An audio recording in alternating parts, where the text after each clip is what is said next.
زحقاي ጉጅለ ሕወሓት خام مشط أورقي نام مشط أمن إساي تግራي كم استسغاغره تغليصو حزب تግራي نጉጅለ ጥፍኣት ነበር ሕወሓት ሲኣخለካ خبلون ክቃለሶን ይግባእ ተባሂሉ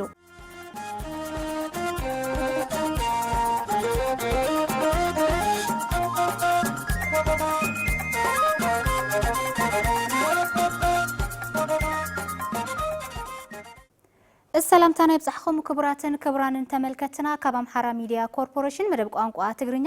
ናይ ሰዓት ዜና ሒዝናልኩም ቀሪብና ለና ምስቶም ዜናታት ሓቢረኩም ጻንሒት ዝገብር ኣኔልን ሃፍተይ በቀዳምነት በሐጸርቲ ዜናታትና ክንፍልሞም እቶም ዜናታት ወንድም ደባሽ ከም ሰበው ውድም አለው حتوتات ህዝቢ ብጥንቃቐን ብዲጂታል መንገድን ተሰኒዶም ተባሂሉ በሃገራዊ ምክክር ዝተኣከቡ ሁሉም ሕቶታት ህዝቢ ብጥንቃቐን ዲጂታል ብዝኾነ መንገድን ምስናደም ዋና ኮሚሽነር ኮሚሽን ሃገራዊ ምክክር ኢትዮጵያ ፕሮፌሰር መስፍን አርያ ገሊጾም ዋና ኮሚሽነር ፕሮፌሰር መስፍን አርያ ንጋዜጣ አዲስ ዘመን ከም ዘፍለጥዎ እቲ ኮሚሽን ዋላ እኳ ሸሞንተ አጀንዳታት ፈሊዩን ህዝቢ ዕላዊ እንተገበረውን ብህዝቢ ዝቐርቡ ሁሉም ሕቶታት ዲጂታል ተገይሮም ናብ ወለዶ ዝሳገር እዮም ኢሎም ካብ መላእ ክፋል ሕብረተሰብ ዝተለዓሉ ካብ 2000 ዝበልጹ ሕቶታት ንዘመናት ካብ ወለዶ ናብ ወለዶ እናተሰጋገሩ ዝጸንሑ ሕዚን ዘጋጠሙ ዘይምርድዳኣትን قرحنتاتن منقلي مخانون بمزخخار እዞም ሕቶታት ህዝቢ ንዝሓለፉ 4 ዓመታት ብጥንቃቐን ዲጂታላይዝ ብዝኾነ መገዲ ናይ ምስናድ ስራሕ እናተሰርሐ ምጽናሖም መላኺቶም ብዲጂታል መልክዑ አጀንዳታት ምስናዶም ቀጻሊ ወለዶ ሕቶታትን ታሪኽን ናይ ቀደም አቦታቱን አዴታቱን ንኽፈልጥ ዝገብር ምዃኑ ገሊጾም ሃገር እውን ኣብ ምርዳእ ተመስሪቱ ንኽቐጽል ምቹ ኩነታት ዝፈጥረሉ ምዃኑ ገሊጾም ኣብ ዝመጽእ 8 ሐምለ ኣብ ዝግበር ምክክር እውን እቶም አጀንዳታት ኣብ 8 ተኸፊሎም ናብ ህዝቢ ዕላዊ ይግበሩ እምበር እቶም ካልኦት ሕቶታት ህዝቢ አንፈት ሕቶ ዝሕብረሎም ምኽሪ ሓሳብ ዝወሃበሎም ምዃኑ አብሪሆም ኣብ ዓውዲ ቱሪዝም ብቕዓትን ተወዳዳርነትን ክኢላታት ብምፍራይ ኢኮኖሚ ሃገርን ምስሊ ንምህናጽ ዝተጀመሩ ስራሕቲ ተጠናኺሮም ከም ዝቕጽሉ ሚኒስትር ዴኤታ ስራሕን ክእለትን ዶክተር ተሻለ በሬቻ ገሊጾም ሚኒስትር ዴኤታ ስራሕን ክእለትን ዶክተር ተሻለ በሬቻ ከም ዝበልዎ መንግስቲ ኣብ ዓውዲ ቱሪዝም ውጽኢታዊነት ብቁዕን ሓይል ሰብ ንምፍራይ ሰፋሕቲ ስራሕቲ ሪፎርም ከም ዘሳለጠ ገሊጾም እቲ ምሕያሽ ስዒቡ ኢንስቲትዩት ቱሪዝም ፌደራል ናይ ምጥንኻር ስራሕ ዝተሰርሐ ኮይኑ እቲ ትካል ኣብ ዝሓለፉ ዓመታት ብዝተፈላለዩ ዓውድታት ቱሪዝም ብቕዓትን ተወዳዳርነትን ክኢላታት ከፍሪ ከም ዝኻለ እውን ኣመላኺቶም እቲ ኢንስቲትዩት ካብ ስሩዕ ትምህርቲ ብተወሳኺ ሓጸርቲ ስልጠናታት ብምሃብ ንብርክት ዝበሉ ዜጋታት ክበጽሕ ከም ዝኽኣለ ዘልዕሉ እቶም ሚኒስትር ዴታ በዚ ድማ ንብዙሕ ዕድል ስራሕ ይፈጥር ከም ዘለውና ገንዚቦም ኣብ ተዓውዲ ሃገር ውሽጢ ጥራሕ ዘይኮነስ ንዕዳጋ ወጻኢ ሃገራት እውን ተወዳዳሪ ክኸውን ዝኽእል ሓይል ሰብ ይፈሪ ከም ዘሎ እዚ ተግባር ድማ ብዝበለጸ ተጠናኺሩ ከም ዝቕጽል ገሊጾም ቱሪዝም ካብ ዘለዎ ልዑል ረብሓ ኢኮኖሚ ብተወሳኺ ንህንጸት ምስሊ ሃገር ዓብዪ እጃም ከም ዘለዎ ብምጥቃስ ኣብ ቀጻሊ እውን ጽሬት ኣገልግሎት ኣብ ምርጋጽ መዳይ ብፍሉይ ቆላሕታ ክስራሕ ከም ዝግባእ ተዛሪቦም ቅነ ቱሪዝምን መስተንግዶን ምኽባሩ ዕዳጋ ስራሕን ስልጣነ ሓይል ሰብን ብቐጥታ ንምርኻብ ከምኡ እውን እቲ ዓውዲ ብዝበለጸ ንምዕባይ ዝሕግዙ ጠቐምቲ እታወታት ንምእካብ ዓብዪ እጃም ከም ዘለዎ ገሊጾም አባላት ዲፕሎማሲያዊ ማህበረሰብ ኣብ አዲስ አበባ ሓምለዋይ አሰሮም አንቢሮም መንበሪኦም ኣብ አዲስ አበባ ዝገበሩ አባላት ዓለም ለኸ ትካላት ዲፕሎማሲ ማህበረሰብን ኣብ ፓርኪ እንጠጦ መርሃ ግብሪ ተኸላ ፈልሲ ሓምለዋይ አሰር አካይዶም ሚኒስትር ዴታ ጉዳያት ወጻኢ አምባሳደር ሃደር አበራ ኣብቲ እዋን ከም ዝበልዎ ኣብዚ ዓመት እዚ 8 ቢልዮን ፈልስታት ንምትካል ሽቶ ተታሒዙ መርሃ ግብሪ ሓምለዋይ አሰር ብቀዳማይ ሚኒስትር ዶክተር አብይ አሕመድ ብዕሊ ተጀሚሩ ኢሎም እዚ ድማ ኢትዮጵያውያን ንሓለዋ ከባቢን ንምምላስ ተፈጥራዊ ጸጋታት ብቁርጸኝነት ሰርሕ ከም ዘላ ብተግባር ዘርኢ ኢሎም ከም አቆጻጽር አውሮፓውያን ካብ 2019 ጀሚሩ ኢትዮጵያውያን ኣብ መርሃ ግብሪ ሓምለዋይ አሰር ንጡፍ ተሳትፎ ብምግባር ዝተጎድኡ ከባቢታት ክለምዑ ምውሓዝ ሓመድ ክቕንስ ንድሕንነት ከባቢ ኣየር ዘይቀር ቁጠባ ካብ ምፍጣር ብተወሳኺ ንብዙሕ ዜጋታት ስራሕ ዕድል ክፈጥር ምኽኣሉ ጠቂሶም ዋና ዳይሬክተር በዓል መዚ ሓለዋ እንስሳት ዘገዳም ኣይተ ኩመራ ዋቅጅራ ብወገኖም ኢትዮጵያ ንዓለም ለኸ ስምምዕነት ምክልኻል ለውጢ ሓለዋ ኣየርን መሰረት ብምግባር ዝኣተወቶ ቃል ብቁርጸኝነት ትፍጽም ከም ዘላ ገሊጾም ኣብ ተፈጥሮ ኢንቨስት ምግባር ብዙሓት ረብሓታት ሒዙ ዝመጽእ ብምዃኑ ኣብ መሪሕ ተኸላ ፈልሲ ኩሉ ሰብ ንጡፍ ተሳትፎ ክገብር ከም ዝግባእ እውን ኣተሓሳሲቦም زي خبركم تملكتنا سمعكم محاز ارتي زيناتاتنا زي مسلو نيروم حجر ما بزرزر ناب نريم زعباتات خنس سجاجر زي حقاي جوجلا حوحات كم مشت أورك إيه نمشت أمن إساي تجراي تسجاجيرو يخبلو بريزيدنت ودب ولدو تجراي أي تجوعش جراي قليتهم زي حقاي جوجلا نزجبرهم زلو زي حقاي من قصاصات منجستي فيدرال بتعجزتن بمنجدي سلام إن مفتاح زجبرهم زلو عرتات ون إيدهم توسخ لنا حبيرنا نكتاتل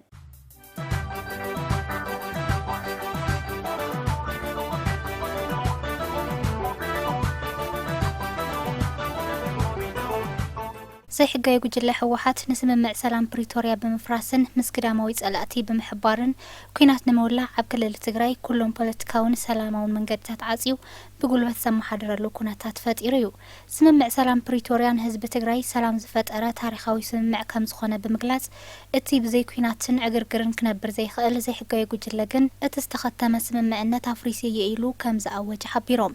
زي حقاي جوجلا زغبرو زلو منقسقاس عالم لخ محبرسبون ان تلون ان خننون كم زركب بمغلاص نزي دما حبرت اوروبان منግስት امريكان زوصو مغلاصታት كاب ابنت العلم اتزي حقاي جوجلا بشوم صمدو مستاريخاوي صلات ኢትዮጵያ ዝገብሮ ዘሎ መንቅስቃስ ጥፍአቱን ክሕደት ሃገር አንጻር ሕገ መንግስቲ ኢሎም እቲ ጉጅለ ክፍጠርን ከሎት ሒዙ አንጻር ሃገርን ህዝቢ ትግራይን ዝተቃለሰ ሓይል ከም ዝኾነ በመሕባር ካብ ንረባሓ ትግራይን ኢትዮጵያን ንረባሓ ሻዕብያ ዝተቃለሰሉ ከም ዝዕብለሉ ነረዲዮም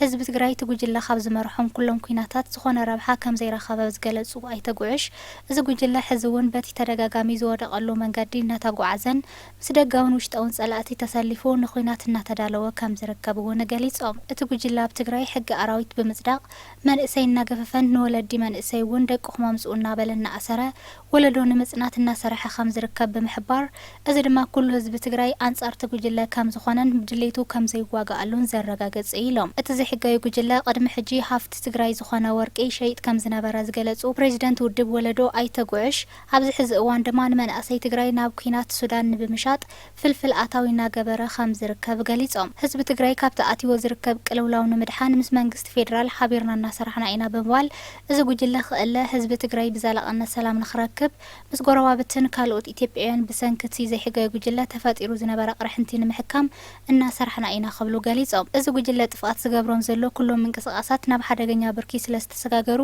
ህዝቢ ትግራይ ንመድሓንን ላዕላዊነት ሃገር ንምኽባር ዘኽእሉ ሕገ መንግስታውን ፖለቲካውን ስራሕቲ ክስርሑ ኣለዎም ኢሎም ህዝቢ ትግራይ እውን ኢትዮጵያዊነት ንግሆን ምሸትን ተቃይሮ ሹም ከም ዘይኮነ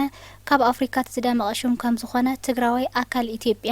ኢትዮጵያውን ምዃኑ ብምርዳእ ምስ መንግስቲ ኢትዮጵያ ካልኦት ኢትዮጵያውያን ኮይኑ አንጻር ትድሕር ጉጅለ ንኽቃለስ እውን ጻውዒቶም ኣቕሪቦም መንግስቲ ፌደራል እውን እቲ ዘይሕጋዊ ጉጅለ ክሳብ ሕዚ ንዝገበሮም ዘይሕጋዊ መንቀሳቀሳት بتعجز سنسترجع سلاموين بسخانة من قدين مفتاح زقبرهم زلوا زعرتات نيدهم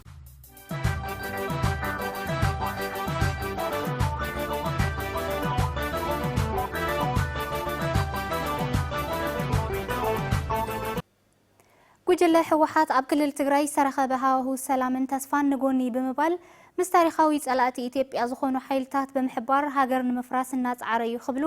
ዋና መተሓባበሪ ዲሞክራሲያዊ ፓርቲ ተንቤን ኢትዮጵያ ኣይተ ሃይለማርያም ሕሉፍ ተዛሪቦም ህዝቢ ትግራይ ካብ ሕሉፍ ኩነታት ጥፍኣት ትምህርቲ ብምውሳድ ክቃለሶን ይኣኽለካ ክብሉን ይግባእ ክብሉውን ወሲኾም ሓቢሮም ወንድም ደባሽ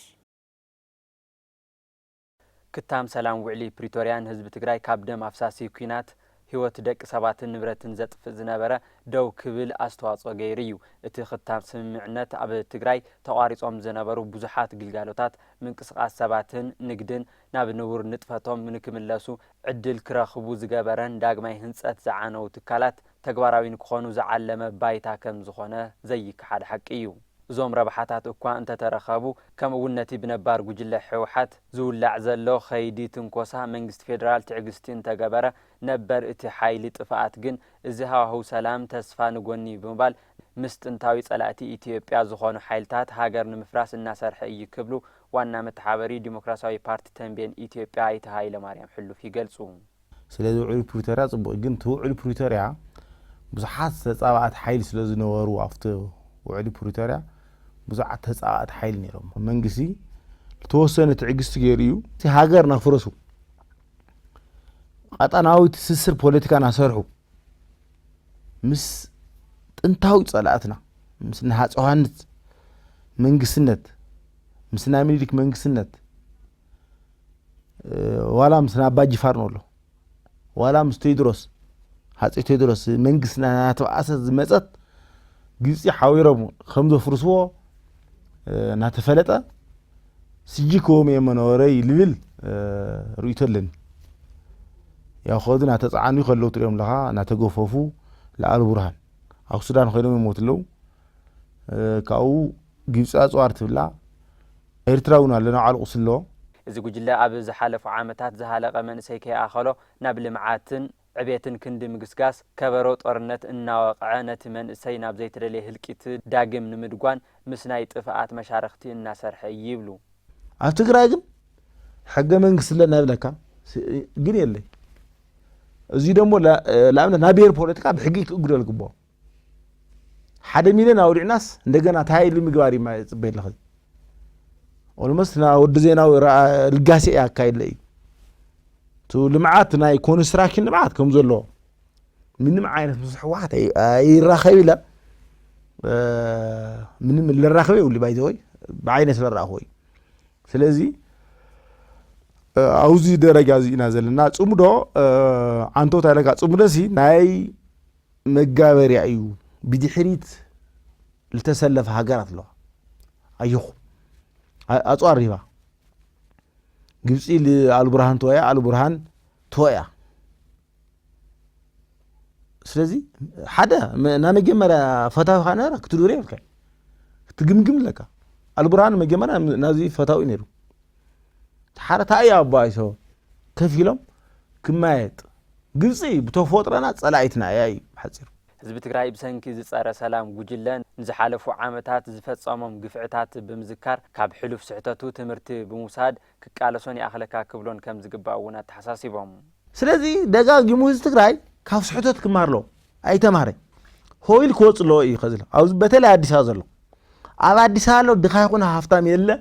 እዚ ቤሽታ እዚ ካብ ትግራይ ክወፅሎ እዩ ለካለ መጨረሻ እዚ ቤሽታ እዚ ሕማም እዚ ካብ ትግራይ ክንቀሎ መንግስት ደሞ ትክክለኛ ተቃዋምቲ ክድግፍሎ እዚ ጉጅለ ኣብ ክልል ትግራይ ዘይግባእ ምሽግ ብምስራሕን ጉጉይ ሓበሬታ ነቲ ህዝቢ ብምሃብን ተጸሚዱ ስለ ዝርከብ መንእሰይ ትግራይ ይኣኽለካ ክብሎ ይግባእ ክብሉ እውን ሓቢሮም ዝኸበርኩም ተመልከትና ሰማዕኹሞም ዜናታትና እዚኦም ይመስሉ ነይሮም ሕጂ ድማ ዕለታዊ ሓበሬታ ናባኹም ነብጽሕሉ ሰዓት በጽሕሎ ናይ ሎሚ ዕለታዊ ሓበሬታ ናባኹም ዘብጽሕልና መሳርሕተይ ወንድም ደባሽ ኣብ ስቱዲዮ ተረኺብሎ ናብኡ ወስደኩም وعند حال متأخر وندم قاعد هنصنع خيل دلومي زحس كي مع حبريتان تملكتنا بسحلنا صبقنا لما علتي علتاوي حبريتانا كم زفلت أبها جرناز تخرج على يسرح تلمعاتن كمون حدثات تاريخاوي بوتاتات له أبزي أو مادهيبو كدامي مستر دكتور أبي أحمد زجلس أو حساب له نباهم كبلي مالتيو في اللي حدثات تاريخاوي حدقتاتن كمون توم سرح تلمعاتن نعود التوريزم عوي أبركتو النامس أو كم زخانو كمون بزحات آتاوي نتهاجر النامس أو كم زخان يوم كدامي مستر دكتور أبي أحمد زجلسو في اللي أبها جرنا كم زفلت بزحات تاريخاوي بوتاتات له زوم تاريخاوي بوتاتات نهاجرنا عوي ناي توريزم مسح كم زخاني في اللتي بزون كابز حلفوا عامتات عبزي حزي زلنا له عامت وزحات آتاوي كم تاريخاوي يوم زجلسو كم زفلت أبها جرنا قد محز زنبرون 100 عامتات زأكل زنبرو حرقتات تاريخ لونا زوم حرقتات تاريخ كم إني أبو جندر زركب كم إني فاسيلدس بيت منجست زعمسول كم ون لاليبلا أبو كل الأوروميا ون ناي جمع بيت منجست هالو زيهم نبوزحات عامتات كي يتحدثوا كم ون تاريخهم